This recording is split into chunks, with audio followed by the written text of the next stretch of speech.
था 3 पुतले।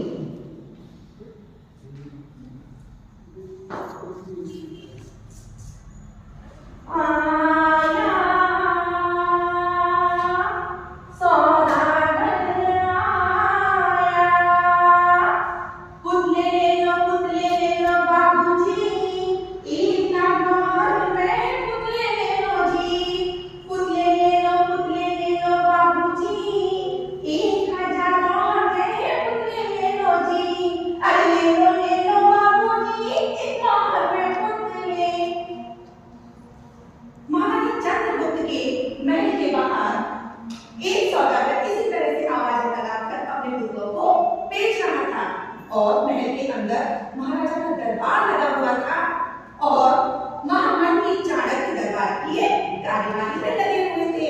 बच्चों, आप सभी को खिलौने बहुत पसंद है ना? इसी तरह से महाराजा को भी खिलौनों का बहुत शौक था। उन्हें हर दिन एक नया खिलौना चाहिए था। आज दरबार में महाराजा के पूछने पर महामंत्री, आज खिलौनों में नया क्या है? राजन, बाहर एक सौदागर आया है, अपने साथ कुछ नए खिलौने लाया है और उसका दावा है ऐसे खिलौने महाराज ने या किसी ने भी पहले कभी देखे हैं और ना देखेंगे। महामंत्री सौदागर को सम्मान के साथ दरबार में लेकर आए। जी राजन, सौदागर को सम्मान के साथ दरबार में लाया जाता है और फिर क्या लाए हो? ये देखिए, मैं आपके लिए ये 3 पुतले लेकर आया हूँ। ये 3 पुतले अपने आप में बहुत विशेष हैं।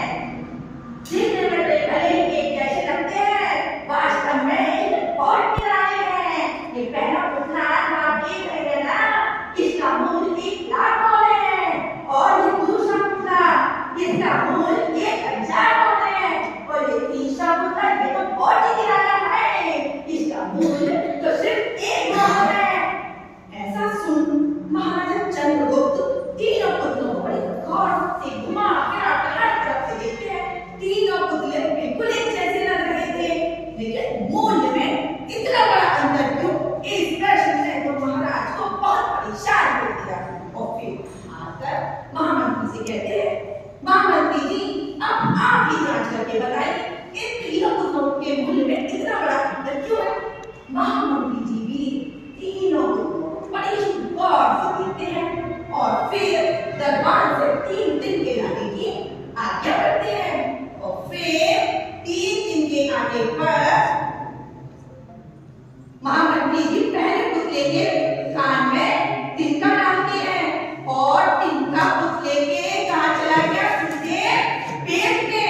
थोड़ी देर बाद पुतले के पोछ हिले और फिर बंद हो गए और दूसरा तिनका महामंत्री ने पुतले के कान में डाला और फिर सबने देखा कि तिनका दूसरे कान से बाहर आ गया और पुतला चौंका क्यों बना रहा।